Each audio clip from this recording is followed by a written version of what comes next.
June 17th, 2024. Today, Adam and I are at Halo Studios in Windham, Maine to track drums with engineer-producer Kevin Billingsley. Well, Adam is tracking, I'm just here to serve as the peanut gallery, which includes but is not limited to saying things like, "Dude, that was sick," or you got a better one of those. The latter is rare, as Adam is both a ninja and an animal behind the kit, equal parts calculated, precise, instinctive, and beast-like. But rhythm section buddies have to stick together. It's worth noting that Halo feels like home, especially being there with Adam, as it's where we spent countless hours over the years recording songs during my tenure with him in the band Loki. It hit me this morning that we've not been here together since those days, but it feels like no time has passed as we move through the day fully in our element. 5 hours after pulling into the driveway, drums were tracked on all 5 songs. That has to be some kind of record. If you know Adam, you understand that efficiency is always the goal, as is playing with purpose. We've spent the past 2 months hammering out these songs in rehearsal and recording demos of them, our most proper pre-production effort to date. The drums not only sound fantastic, but they were recorded fantastically by Kevin Billingsley, who is a stellar engineer and an objectively discerning final boss when it comes to capturing groove, feel, confidence, intensity, etc.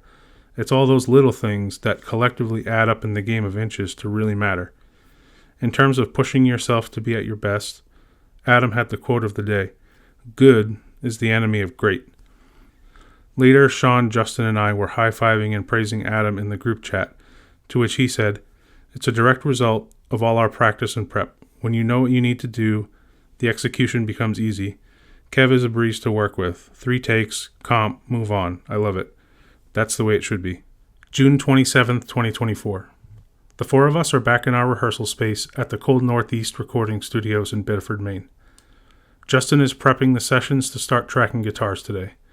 Justin and Adam, both being adept recording engineers in their own right, speak the language on a different level than Sean and I. They are working to configure the session for our song SOS, with the drum edits freshly packaged and sent digitally from over at the Halo. We've got it. We're ready. Adam's at the helm, and Justin is laying down the heat. It's worth saying that our space here in this old mill is Justin's stomping ground. It's the laboratory of a mad scientist. It's where he has recorded every single track for Trawl songs in his tenure, as well as his other current and former projects for the last decade or more. To the rest of us, it's also where we have written our songs and rehearsed since mid-2020 after leaving our original jam room during the pandemic. This place represents some great times for all of us, both musically and as friends moving through the years together. So recording here feels like summer camp, complete with shenanigans, inside jokes, and general buffoonery that are a refuge from the outside world and allow us to stay sane as we pour our hearts into this music thing. July 4th, 2024. Justin is a savage. Since the rehearsal space/studio is his home base, he's been on a solo mission to attack the guitar tracks. Every day or so we'll get a message in the group chat. Finished Majesty. Just wrapped up Cell. You get the idea. Though this is not new, he's always been super autonomous when it comes to recording his guitars. It's something I've come to respect over the years despite my many attempts to offer to come down or gather the whole crew. Having come from the days where recording means saving your money for 2 years, booking studio time, going into a traditional studio as a full band, in an all-for-one, one-for-all race against the budget and the clock, that just kind of feels more natural to me. But when you say it out loud, it actually sounds pretty ridiculous, but there was nothing like it. The reality is, I trust Justin with my life. He's someone who deeply cares about guitar tones, finding the right effect to create texture and depth, and also subscribes to the philosophy of never repeating yourself, making sure things sound in time and in tune and absolutely fucking badass. Few share this mutual commitment, and I appreciate that. To my previous point, tweaking knobs and getting molecular about things is not the best team sport. In fact, it would make any normal person lose their goddamn mind, and getting it right takes time, trial, and error. So I totally understand why Justin would rather work alone as much as my tendency towards facilitating more camaraderie from shared experiences causes me a little pain. I think that for Trawl, the songwriting phase is where we all really get to geek out together on new ideas as they strike, so I'm forever thankful for that. July 11th, 2024. It's so damn hot. We're at the space and it's easily 95 degrees outside, with a 10-degree lift on the third floor of the mill, making things exponentially more swampy. We met up early to grab a beer at Bandit Brewing so we could check out the space we are playing in a few weeks, which happens to be within walking distance, but today it was like a trek across the Sahara. Justin is working on an acoustic overlay track for our song Nova. Contrary to my previous explanation of his autonomy, I feel we also have this unspoken cosmic mind meld power as a band because we are somehow always together when it really counts. Some things are easier to record with help, and acoustic guitar is definitely one of those things. Sometimes parts need to be discussed, especially transitional moments that can get lost if not concurred as the instrumental layers stack. We got through it together. Justin put some serious work on the clean tracks and acoustics with Adam at the helm. It's sounding great. We left late, in victory, but thrashed by the heat. July 13th, 2024. Transmission incoming from the Uncle Justy via the band chat. Hi kids, all guitars are done. Then later in the day, all edited, ready for bass. I couldn't be more psyched. Recording is like Christmas for me, but it will have to wait a week and a half as we have regular rehearsal this week to prepare for a doubleheader the following week. That's okay. A little more time to practice. July 27th, 2024. Bass Day is finally here. I'm so excited. I'm at our studio space with Justin today and tackling all 5 songs. It's been a crazy week filled with multiple Trawl shows and this heat wave, but I'm locked in and having a blast laying down these lines. Justin and I are laughing our asses off in between takes as I find new ways to hype myself up for the next part, which consists of swearing at myself and my outer monologue of hell-bent self-talk. We really put in the hours in the jam room and in pre-production for these songs. So my motto today has been not to overthink it. Just pair my practice and instincts to play what feels right for each song. Just 3 hours later, I'm done with bass on all 5 tracks. I really love the recording process and the endless challenge of striving to improve and approach it each time with maybe just a little bit more experience and perspective.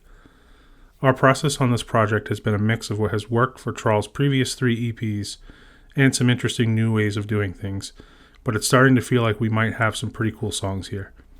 I'm leaving today ultimately feeling lucky that we get to do this for another go around. I'm grateful to make new music with my best friends, and all the other stuff is just a bonus. July 29th, 2024. Sean is now in the hot seat with vocals, or as he would call them, mouth noises.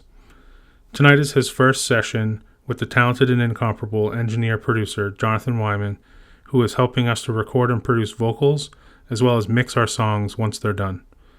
Last year, John mixed our Cosmic Aquatic EP, and Adam and myself have a long 15-year history of working with him, so we really wanted to find a way to incorporate his expertise into our project within our means to an even greater degree this time around.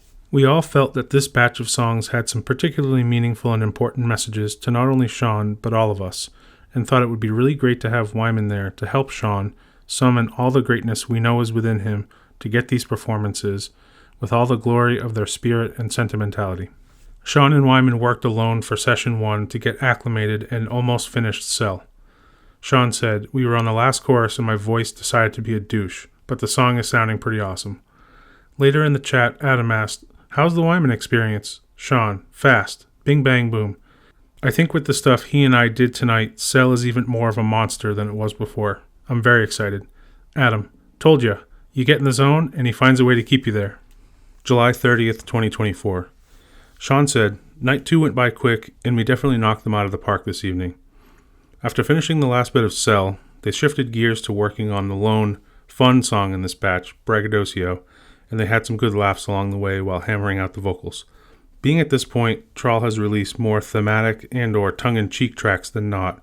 This type of thing is absolutely Sean's wheelhouse, and I love the way it's coming together. I even get a bass solo. But what I am most intrigued by with these songs is what people will think about the other 4 that are decidedly more serious in terms of theme. But I'm really glad we kept this track in as proof that we are never too far away from a laugh. August 1st, 2024. Justin and I rolled in as Sean was putting the finishing touches on SOS. This was the first of the new songs we wrote, and one we've been incorporating into our set list since late last year, which I think made it all the more powerful as its meaning has begun to grow as people have heard it live. Needing help and feeling low and struggling to reach out when you need it is so close for all of us. Sean belted these lines from his gut and his heart. I feel he really captured that. It's another scorcher of a day, and we decided that post-recording beers were in order at our new favorite spot in town, Banded Brewing. August 5th, 2024. Sean absolutely crushed Majesty this afternoon. I was able to attend the session today, and I was beyond impressed with how quick Sean and Wyman have formed a great working relationship. Wyman is great at real-time feedback. He'll say things like, "I really need some diction on the word karma," or "Could you try emphasizing the action word instead of the connector word?" Really practical and crucial stuff for selling every lyric and note. Sean is also great at taking the notes into consideration and giving that performance. This back and forth becomes its own mental headspace with the goal of acing a section and moving closer to the end as the reward at each checkpoint. Sean was feeling the flow and absolutely destroying these lines. So cool to see where he's come in the 6 years we've been doing this together and where we are now. I am beyond proud of him. August 6, 2024. Today is a special day as it's not only the last recording session for this project, but Sean is recording vocals on Nova, which is a heartfelt tribute to his beloved dog that he lost last year, and also for the friends and family he and all of us have lost in recent years. Sean let it flow with raw emotion and really brought it home. Wyman and I were there for support, but mostly in silence as we got to hear him truly express this song beautifully under the weight of it all. This song is cathartic for me too. As a bass player, I don't get to use my words per se, but I greatly appreciate the times when I can share some personal meaning in what Sean's singing. It's a big theme for this round. Sean is steering the ship for these songs thematically, but the subject matter is some really universal stuff that we've all felt and been through, which makes it really close to home. After tracking, Sean shared that he brought Nova's old collar to have with him, as well as a pocket full of memorial cards from the recent services of friends and family.